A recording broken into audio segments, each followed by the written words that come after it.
Welcome to another edition of Friday at 4:20. My name is Mike Neighbors, and over the next 40 minutes, we've rounded up some local Hamilton comics to make you laugh, and laugh you will. That is a guarantee, and Patrick Coppolino is putting some money on it.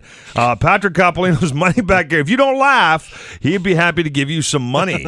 And that, by way of introduction, way over on my right, the Friday at 4:20 panel, it's Mr. Patrick Coppolino. How are you, Patrick? Buongiorno. Buongiorno, Patrick. Very good. How much money are we doing on the money back guarantee?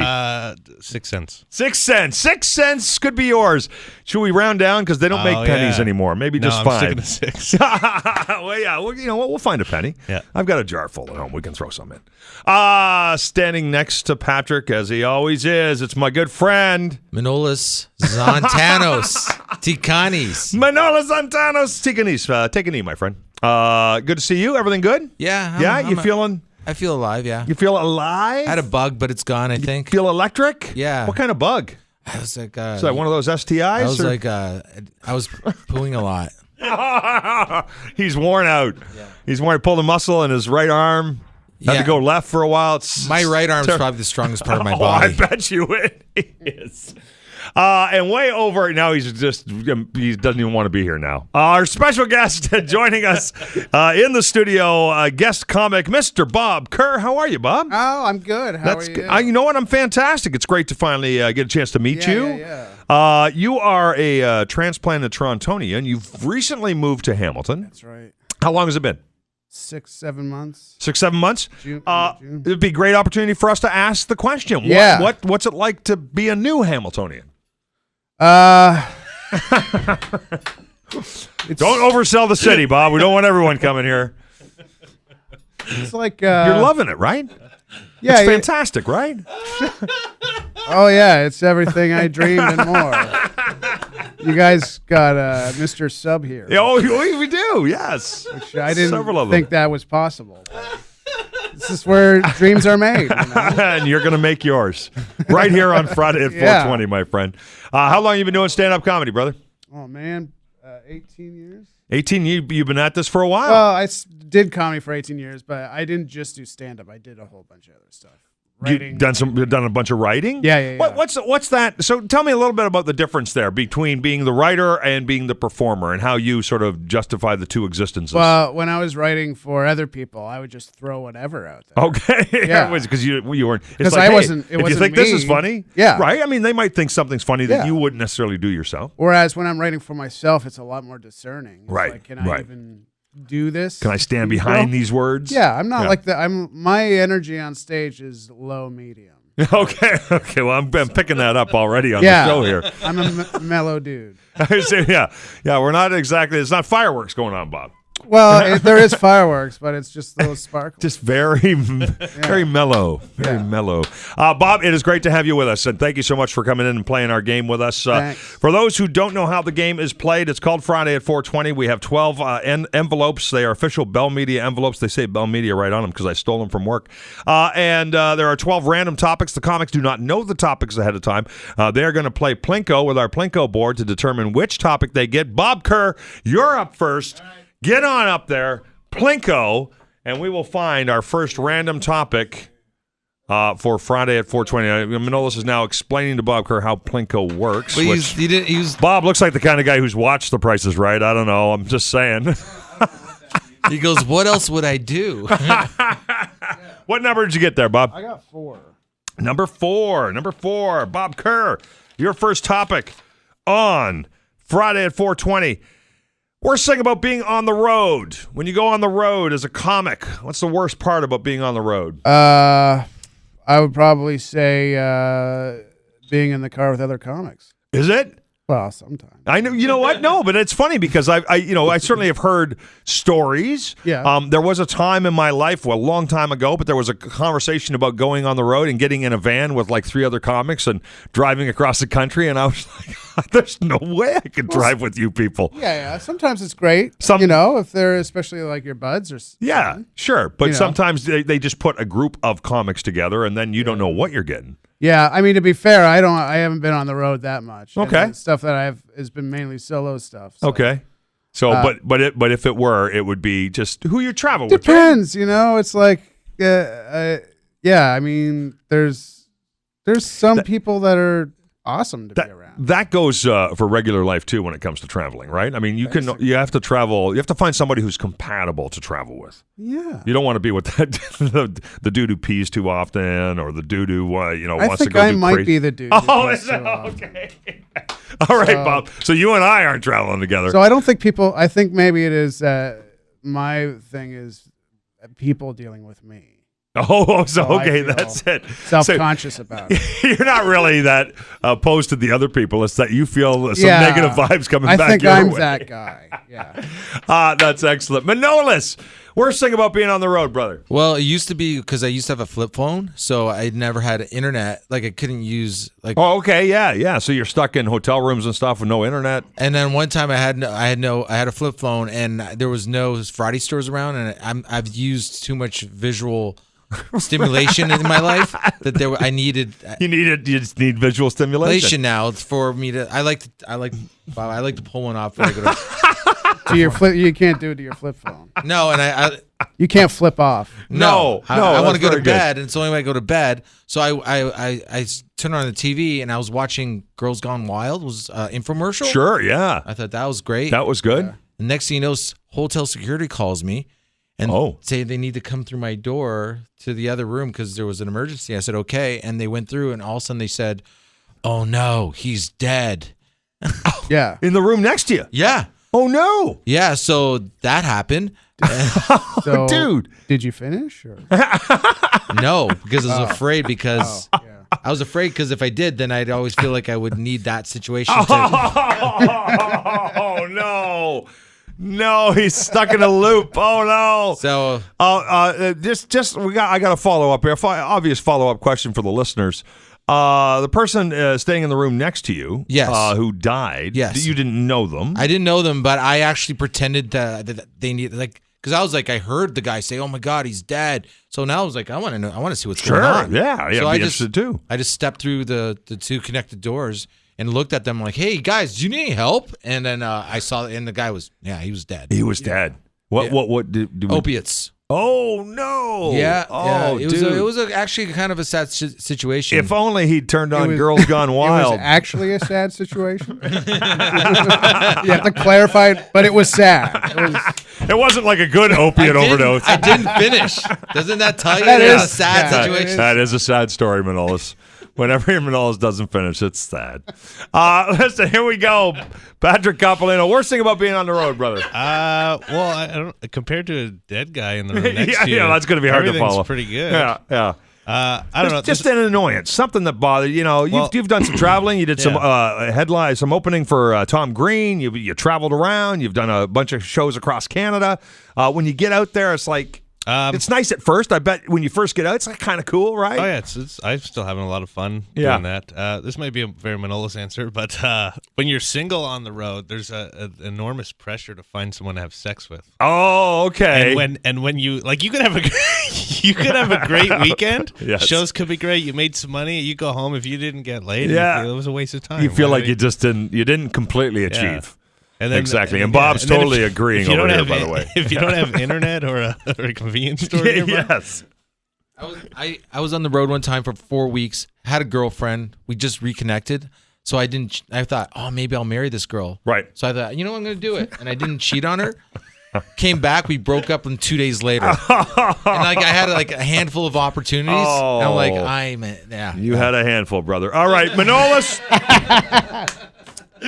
Manolis, drop a puck, my friend. Let's get another topic here on Friday at 4:20. How often, do I? Because I just select random. I mean, I literally create a dozen random topics, and how often, no matter what the random topic is, that we get back to Manolis touching himself. Yeah, it's amazing. Every all time. roads. All are at 6 degrees of separation from Manolis touching himself. My God, man. What, Manolis? What number did you get? Number one. Here we go. All right. This one's for Manolis. Let's see if we can keep it clean, fellas. I didn't create this universe, dude. I'm just in it. This is... you're going to think that this was like scripted or something. Right. Manolis, your topic is how do you make yourself sexy for the opposite sex? I don't... What can you... I mean, we're guys, right? So we're already in a bit of a in a bit of a hole here, trying to make ourselves sexy for women. I don't think women find the way we find women sexy. Women do not look at us that way. So what can you do to improve that? Your odds of them going, wow, he's looking good. He's looking good. He's looking good. I always like to. Oh, bathing is a good idea. Bathing. Yeah. I do that. That's an excellent tip. You took my answer. Yeah, that was Bob's answer. Damn it. And then I always like to make sure I have a nice Western shirt on. Yes, because it makes you feel good. You look good in your Western shirt. I feel powerful, and okay. And I really think if it's going, something might happen.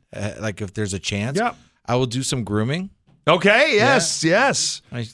Absolutely. What about because you always wear a little bit of a beard? Does that ever get into some of them not like the beard necessarily, or is that always that's a win for you? The facial hair. I find there's a lot of girls with daddy issues now, so I think we'd be better off if we were back at you by yourself. Patrick Capolino, what can you do to make yourself sexy? Is there something you do a little dance for them? What do you do, buddy? I just be myself. I just be myself. I know the magnetism drips off you, once brother. You realize, once I learned that it's, I'll never be that on the outside. Okay, like the initial, you know, just be. Just be who you are. You gotta be good at stuff. Be real. If you're not good at anything and you're ugly, you're screwed. You gotta. You want to go with real. But I've touched on that before. Like what women they'll find a guy really attractive based on who he is. Right. Men have a harder time doing that the other way around. Right. You know? That is true. That is a very good point.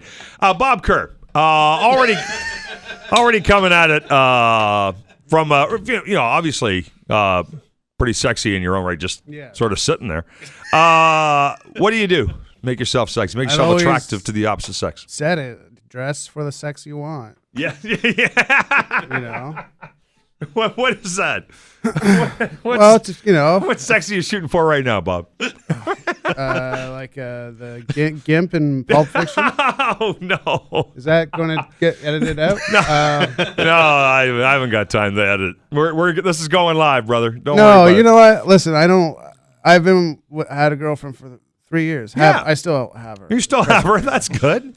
And I feel I'm too self-conscious to be sexy, so I'll do I'll cook a nice meal or Okay. You know, and I'm learning trade stuff right now. Okay. So maybe I'll fix something. Oh wow, a little handyman service. Yeah. You know what? Women do actually find that they're appreciative, right? You do what you can to help out, and I think that can be a win. Yeah. Yeah. I'll bake a nice sexy go with cake. that. I was going to say, I think, because the only other answer would be, how can you make yourself sexy? And the real answer is make them feel sexy. That's because that is They're genius. There's no way I can fix this up. So my best chance is that you feel really good about being with me. So you feel good about yourself. I always find that when it happens, it's usually their decision. You know, always. Well, it's always their decision. No, but it's like if it's not their decision, Manolis, we got a problem. Always when it happens, I always realize I didn't even. You're as surprised as anybody. Like I was like, I didn't even know you liked me. Yes, let alone that. Yeah. Patrick Capolino, get up and Plinko for me, my friend. Here we go. It's Friday at 4:20. Our special guest Bob Kerr is in the house, and we appreciate him for doing that. We got Manolis, we got Patrick, we got number 6 as a topic. So let's get her going, boys. Here we are, number 6. This is a tricky one only because I don't know if anyone in here has lost a parent, but I'm going to ask anyway. How often do you call your mom? What's a good answer? She calls me every day. Well, that takes care of that. I don't answer it all the time, but I've thought about that. There will be a time I won't answer it, and I will wish I did. Yeah, well, that's always the trick, isn't it? But I don't call my parents. Okay, they call you. They call me. They are keeping track of you. Yeah. Yeah. Just wants to touch base. Yeah. Patrick. Well, does she have a reason for calling? No, it's always just, what's up? I'm like, I'm busy. What do you want? She's like, I don't know. Just want to see what you're doing. I'm at the point, my mom now fakes a reason for her call, and as she gets older, and she's in her mid-70s, the reasons get lamer and lamer. She's just not even trying anymore. Yeah. You know, I noticed the carpet was tearing. It reminded me of your carpet. How are you? It's like, what? How does that work? My parents know when I call them, I need something. I've established that pattern. The little intervention call first. Yeah. Me too, though. yes. That's when I call you. Yeah. Whenever he calls me, I always answer like, "Okay, what do you need?" Yeah. He doesn't say hello. He goes, "What's wrong?" That's how he answers. What's wrong? That's very good. Manolis, you talk a lot about your dad. My mom. The interesting thing about my mom is like she'll call me too much. Even if I'm in the same house with her, she'll just call me in the house. Oh, no. Okay. But what I think is hilarious, I remember the first time I was like calling my mom, I needed to ask her a question. I was a basket checker at a rec center. I was like 14 years old or something. And I just called home. And there was people that I worked with that were around. And I said, I go, "Hey, Mom." It's like, is my dad around or something? I'm like, "Hey, Mom." And she goes, "Who is this?" I go, "It's Mom. It's me." It's like, "Who?" I go, "It's Manolis. I'm your son. I'm your son. Manolis, your son." Because her English is not the best. No. So, but I just remember finally it's like, "Oh, hi. What do you need now?" Like now it's like registered. It took a minute. All these people that were around, they were like, "What is going on?" Why is he screaming Manolis, your son, into the phone? What kind of life does this guy have? Did his mom he had to remind his mom that he existed. That's very good. Yeah. Nowadays, your mom is still. Do you call her or does she call you? She calls me. Okay, she calls me. you. She calls and calls. And your dad calls too. Yeah, my dad calls and leaves crazy messages. Yeah, your dad, and that's what you play. You post those on Facebook and stuff, and Instagram. There's about 5 of them on there's YouTube. There's some very funny messages there. Yeah. Your dad's a funny dude. There's a video of my dad explaining best exercise tips. I put it on Facebook. And it's 10,000 views. That's crazy. Yeah. Let's get some more. Go to Manolis Zantanos on Facebook, and you'll be able to see the pictures or the videos of his dad.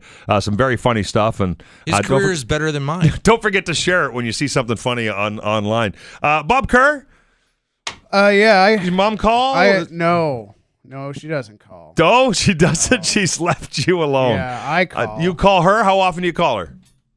I'd say once every 3 weeks to a month. Okay, so once a month. Wow. Does she live far away, or she lives in the Sarnia area? Okay, so he can't get to her too quickly. Well, I mean, you don't visit. How often do you visit Mom? Maybe 4 times a year. Okay, for the high holidays. Big stuff, the big days. And my dad died 3 years ago. So okay, we are not on speaking terms. There you go. So it really is just Mom. Yeah. And how's Mom doing? She doing all right? She's doing good. Been okay since Dad died? Was that hard? It is hard. Yeah, really hard. Yeah. It's well, no, it's not. It's not always hard because sometimes Mom doesn't really like Dad. Oh no, right? She liked him. She liked him fine. It's evident that she. They've been together for what? How old am I? 39 years. Wow. So they've been together a while. Sure. Yeah. Well, no, wait. No, because he died 3. So is 36 years. Okay, 36. Yeah. When you talk to your mom, is she do you just ask how she's doing, or is she interested in what's going on in Bob Kerr's life? I ask her mainly a lot of the questions. Okay. And then I can also hear like a TV on in the background. So she's not entirely engaged. And then she'll tell me like she's watching Avatar. She'll describe what's going on, or like Aliens versus Predator. It's like I get her running commentary. That's fantastic. And I'm like, I gotta poop. I got a jet now, Mom. All right, it's time for Bob Kerr to Plinko again. Get up there, Bob. So Drop funny. a puck. Oh, yes. Here we go. Do we get 6? 11. 11. Yeah, the Plinko board isn't precisely set up, so it's just random general numbers is what we're looking for. Hey, Bob Kerr. Yeah. Favorite pop? Favorite pop? Oh, I love favorite this soda pop? Favorite?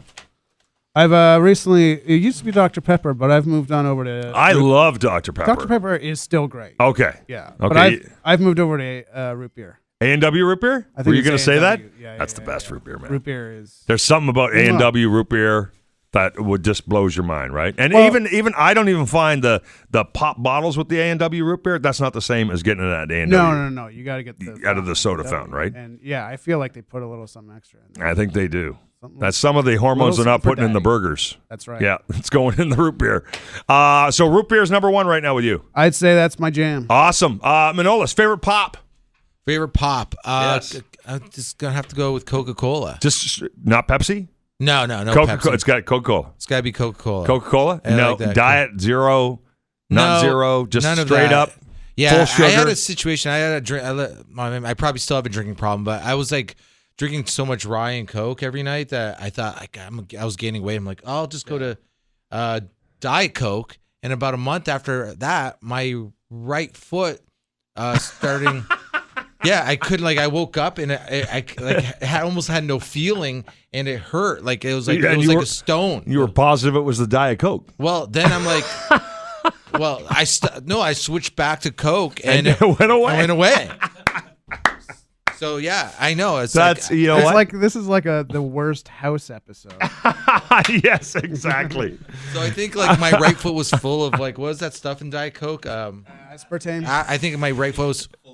It was all full of aspartame. Okay.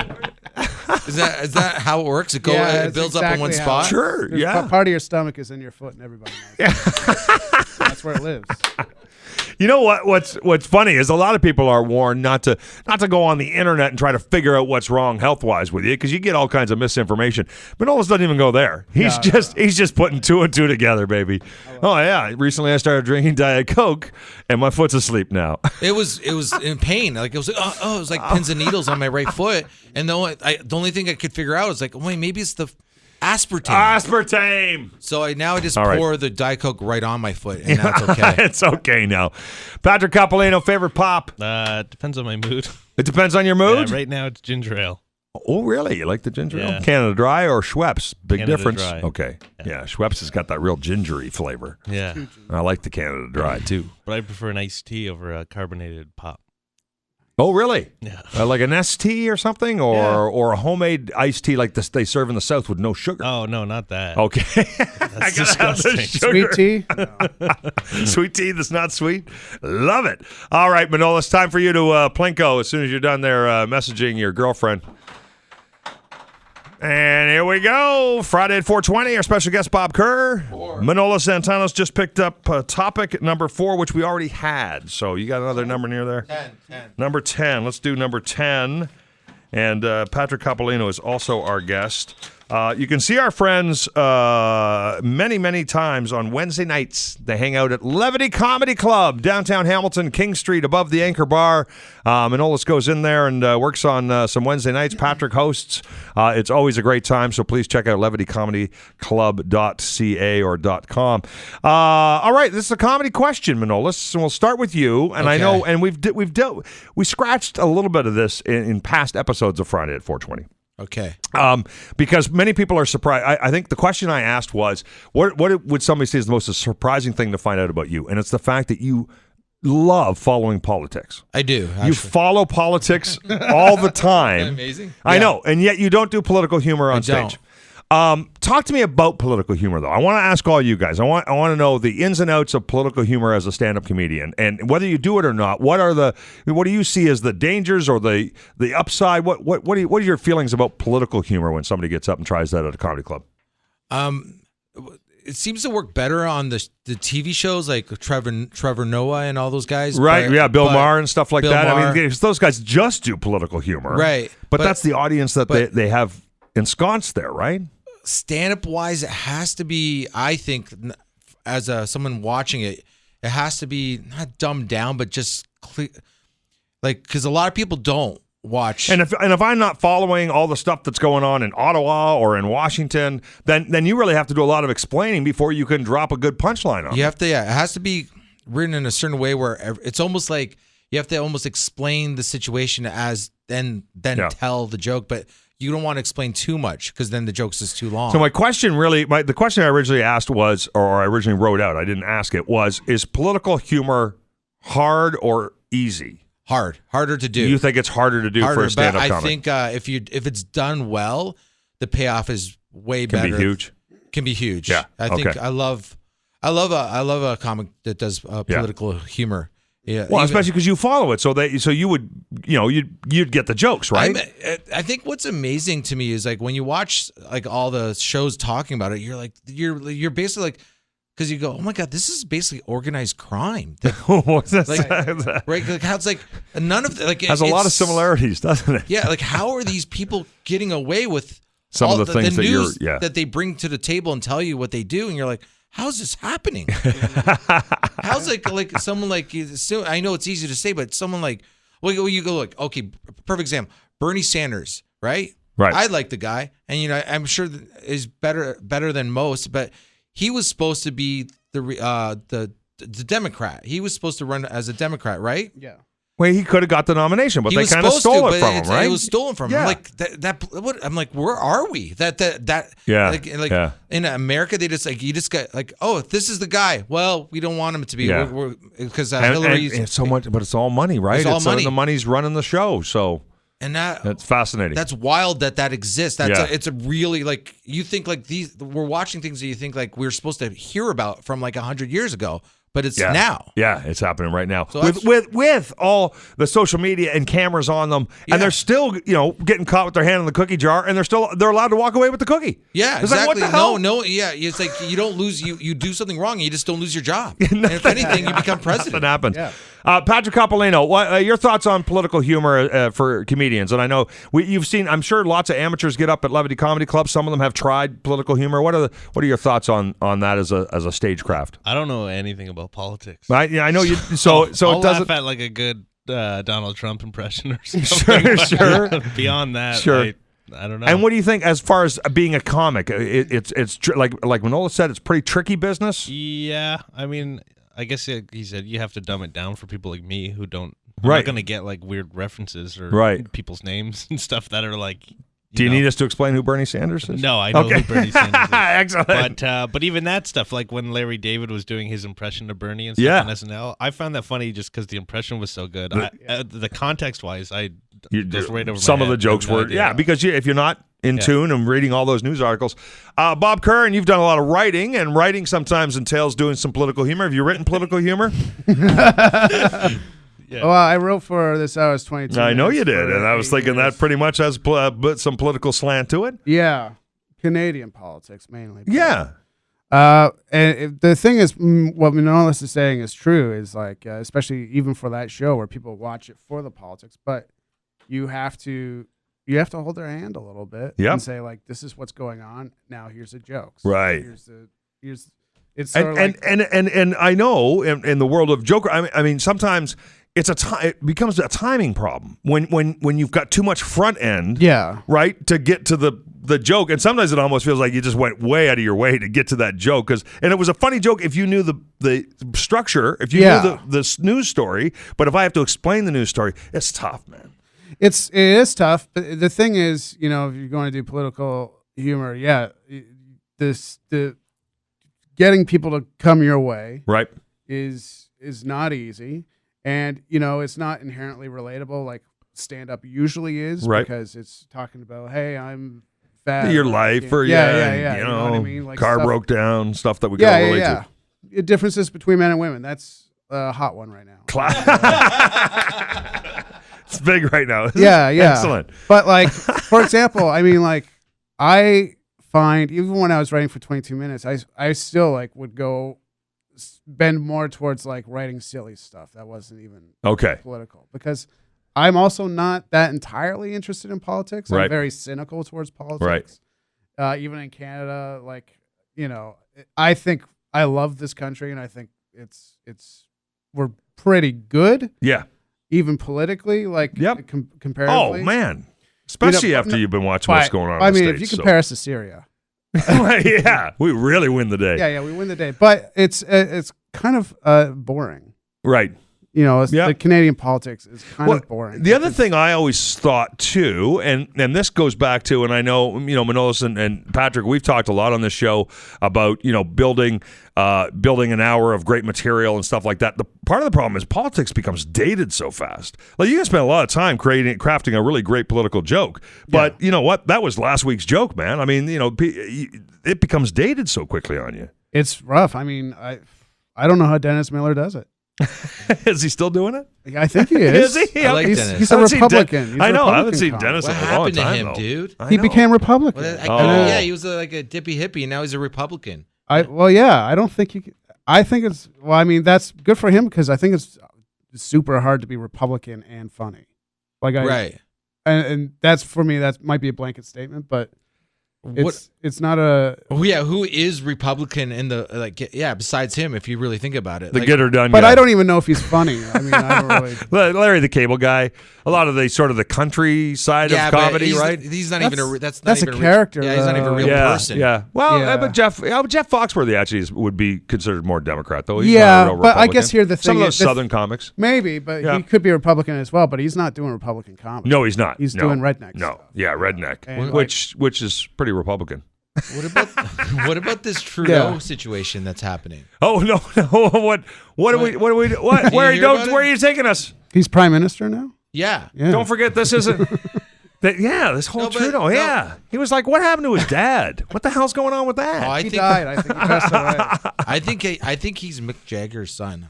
Oh, nice! Putting it out there. Whose turn is it to play go? Mr. Patrick Coppolino, get out there and drop a puck. What is going on? It's Friday at 4:20. That's what's going on. Get out and support local comedy. That's what this show is all about. 3 local comedians all hanging out with us. And we have number 5. Oh, no, we haven't had number 5 yet. All right, let's get into this. Here we go. Well, we don't have a lot of time left, so make this a good one. Hardest thing you've ever had to quit, Patrick Coppolino. Smoking, and I haven't done it yet. Oh, have you tried? Yeah, a few times. Yeah? Yeah, I gave up. And how long does what's the longest you quit? Maybe like a month. Okay. Yeah. I'm at right now. I'm at about 6 weeks. But what really happened since I quit. I quit smoking my own cigarettes. Oh, okay. Like you said during smoke, that month, smoke other people's. I didn't feel like I was smoking if I wasn't buying them. Oh, okay. So you still continued to have cigarettes. Yeah. Do you have plans to quit smoking? I would like to. You would like to, but it's tough, man. It's tough. Yeah. It's like quitting heroin, buddy. Yeah. It's worse than quitting heroin. You know what? I think it might be. I never had to quit heroin, so I don't know. But Manolis, hardest thing you've ever had to quit? I'm on and off cigarettes for years now. You as well? Yeah, like I didn't smoke for 20 days, and now I'm just. Worst part of me is I'll smoke a cigarette like a couple. Right. Like a day when I do smoke. So that's why it's almost easy for when I do quit because I'm not like. Because it's not a huge. Smoking. You're not a. I'm a pack a day smoker. I mean, when I quit, I'm a pack a day. If I'm smoking, it's a pack a day. There's no weekend smoking for me or anything like that. Patrick, are you a pretty dedicated smoker? I'm like maybe close to a pack a day, maybe half a pack a day. Okay. I quit actually one time. I forgot about this. I quit like watching porn for like a month. Okay. Yeah, and then I ended up killing someone. So the guy in the room next to you. The other problem too, though, is, and I know don't want to reveal anything, but it's legal now. It's very hard to quit smoking cigarettes if you also like to smoke marijuana. I know a lot of people would like to mix the two, even like the poppers, right? So the thing is, it's difficult to quit unless you're quitting at all.